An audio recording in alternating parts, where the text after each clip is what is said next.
দর্শক, exit policy নিয়ে পর্যালোচনা শুনবো একজন অতিথির কাছ থেকে। আমার সাথে এই মুহূর্তে যুক্ত রয়েছেন বিএম এর অধ্যাপক শাহ মোহাম্মদ আহসান হাবিব।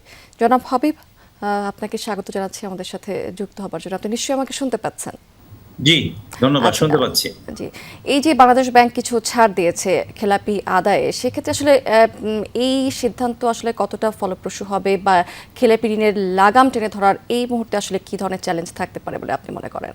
দেখুন, আপনি এই ধরনের সুবিধা দিতে পারেন, বাট এই ধরনের সুবিধা যেন টেম্পোরারি না হয়, মানে পার্মানেন্ট না হয়। এটা যেন টেম্পোরারি হয়, শর্ট টার্মের জন্য হয়, এবং এই ধরনের সুবিধাকে যেন কেউ মিসইউজ না করতে পারে। মানে যারা সত্যি আ ইচ্ছাকৃতভাবে টাকা ফেরত দিচ্ছেন না, যার সামর্থ্য আছে, তারা যদি এই সুবিধাগুলো নিয়ে ফেলেন, তাহলে কিন্তু এগুলো ইফেক্টিভ হবে না। এগুলো সবচেয়ে বড় জিনিসটাই হলো মনিটরিং। তার মানে আমি একটা এক্সিট পলিসি দিচ্ছি, সুবিধা দিচ্ছি। যারা সত্যিকারের টাকাগুলো ফেরত দিতে পারছেন না, যেটা উনাদের নিজের কোনো দোষের কারণে না, এই সার্বিক অবস্থার কারণে যারা ফেরত দিতে পারছেন না, এইটা যেন, এই সুযোগটা যেন তারাই শুধু ব্যবহার করতে পারেন। তাহলেই আপনি এইটার সুফল পাবেন। আর যদি এটা মিসইউজ হয়, তাহলে কিন্তু এটা আরো ক্ষতি করবে ভবিষ্যতে। খুবই জরুরি। যেমনটি বলছিলাম যে ইচ্ছাকৃত খেলাপিদের আসলে এই মুহূর্তে চিহ্নিত করার কি বিষয়ের উপর গুরুত্ব দেওয়া উচিত বলে আপনি মনে করেন? দেখুন, ইচ্ছাকৃত ঋণখেলাপিদের প্রথমত তো আপনাকে দেখতে হবে যে উনারা যে পারপাসে লোনটি নিয়েছেন, আসলে কি পুরো টাকাটা সেই পারপাসে ব্যবহার করেছেন কিনা? অনেক সময় যেটা অনেক ব্যবসায়ীরা করে ফেলেন, যারা ডিফল্ট করেন, তাদের প্রাইমারি যেটা ওনারা করেন, ফান্ডটাকে ডাইভার্ট করে ফেলেন। ওই পারপাসে ব্যবহার না করে এর একটা অংশ বের করে ফেলেন সেখান থেকে। তো এটা হলো প্রথমে চেক করা যে পুরো টাকাটা সত্যি তারা সেই এন্টারপ্রেনিউরশিপ এ ব্যবহার করেছেন কি করেননি। দ্বিতীয়ত হলো ওনারা যে ডকুমেন্টগুলো সাবমিট করেছেন, এগুলোর মধ্যে কোনো লুফলস আছে কিনা? এগুলো সব রাইট ছিল কিনা? ওনারা যে তথ্যগুলো দিয়েছেন, ইনফরমেশন গুলো সব ঠিক ছিল কিনা? যে কোলাটেরাল, যে সিকিউরিটি ওনারা দিয়েছেন, সেগুলো কোনো, এই কোলাটেরাল গুলো ওনারা মিসইউজ করছেন কিনা পরবর্তী সময়।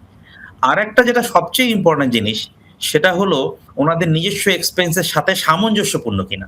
যে মানুষ ব্যাংকের টাকা ফেরত দিতে পারবেন না, উনি নিশ্চয়ই পার্সোনাল লাইফ বা অন্যান্য ক্ষেত্রে ল্যাভিশ লাইফ লিড করতে পারেন না। সুতরাং তার মানে তার ক্যাপাসিটি আছে।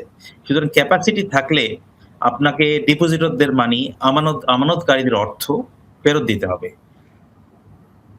আরেকটি বিষয় একটু সামগ্রিকভাবে যদি আমাদেরকে একটু বলতেন, সেটি আসলে ঋণ যাতে খেলাপি না হয় সেই জন্য আসলে ব্যাংকগুলোর কি ধরনের করণীয় থাকতে পারে? দেখুন, এখন আমাদের ঋণ খেলাপিরা যে পর্যায়ে গেছে, সেখানে ব্যাংকের ভিতর থেকে এই ঋণ খেলাপিকে মানে কন্ট্রোল করা খুব কঠিন কিন্তু। কারণ বরং আপনি আপনার লেন্ডিং প্রসেস যতটাই, রিস্ক ম্যানেজমেন্ট প্রসেস যতই stringent বা স্ট্রং হোক না কেন, মরাল হ্যাজার্ড বলে একটা কথা আছে। আপনার যদি দেশে লিগ্যাল এনফোর্সমেন্ট স্ট্রং না হয়, তার মানে সাধারণ মানুষের মধ্যে এই ধারণাটা থাকতে হবে যে ব্যাংকের টাকা হলো আমানতকারীর টাকা, এবং ডিফল্ট করলে সেই টাকাটা আপনাকে ফেরত দিতে হবে। কেউ আপনাকে এই টাকা মাফ করতে পারবে না। তার মানে হলো, ব্যাপারটা হলো লিগ্যাল এনফোর্সমেন্টের ব্যাপার। পলিসি মেকারদের কাছে এটা সলিউশন আছে।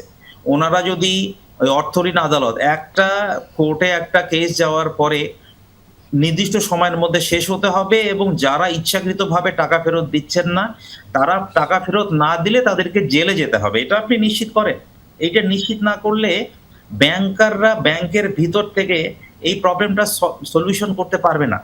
এইটা আসলে, এটাকে আমরা ব্যাংকিং এর ভাষায় আর ক্রেডিট রিস্ক বলার কোনো জায়গায় নাই। এটা ঋণ ঝুঁকি না। এইটা হলো অপারেশনাল রিস্ক। এটাকে ক্রাইম রিস্কের ক্যাটেগরিতে ফেলতে হবে। কারণ এইটা, টাকা ফেরত ইচ্ছাকৃতভাবে টাকা ফেরত না দেওয়া ইজ এ পানিশেবল অফেন্স। আপনি এইটা আইডেন্টিফাই করা। আর সোশ্যাল প্রেশারটাও আপনাকে ক্রিয়েট করতে হবে। যেমন অনেক দেশে কিন্তু আছে, যে নেপাল আছে, যে সমস্ত দেশে ঋণ খেলাপি অনেক কম। তারা কি করছে? তারা সোশ্যাল প্রেশার ক্রিয়েট করছে। আপনি যদি ডিফল্টার হন, আপনি প্লেনে চড়তে পারবেন না, বিদেশি ভ্রমণ করতে পারবেন না। আপনার ফ্যামিলি মেম্বারের উপর বিভিন্ন প্রেশার আসবে। আপনার পার্সোনাল এক্সপেন্ডিচারের ক্ষেত্রে এক্সেসিভ এমন কিছু করতে পারবেন না যেটা লোন, মানে আপনি একজন ডিফল্টার হয়ে করতে পারেন না। এই সোশ্যাল প্রেশারটা ক্রিয়েট করতে হবে। তাদের নামগুলো পেপার পত্রিকায় আসতে হবে। তাদের নামগুলো বিভিন্ন জায়গায় ডিসপ্লে করতে হবে। এগুলো সারা বিশ্বে করা হয়, যাতে সোশ্যালি তার উপর একটা প্রেশার ক্রিয়েট করা। সো লিগ্যাল প্রেশার লাগবে, সোশ্যাল প্রেশার লাগবে। এই দুটো এনশিওর করেন, তাহলে দেখবেন ডিফল্টে অনেক ধরনের হয়তো পজিটিভ রেজাল্ট আমরা পেতে পারি। জনাব আহসান হাবিব, অনেক ধন্যবাদ। এক্সিট পলিসি নিয়ে অনেক কথা বললাম, আপনার গুরুত্বপূর্ণ মতামত শুনলাম, অনেক ধন্যবাদ আপনাকে।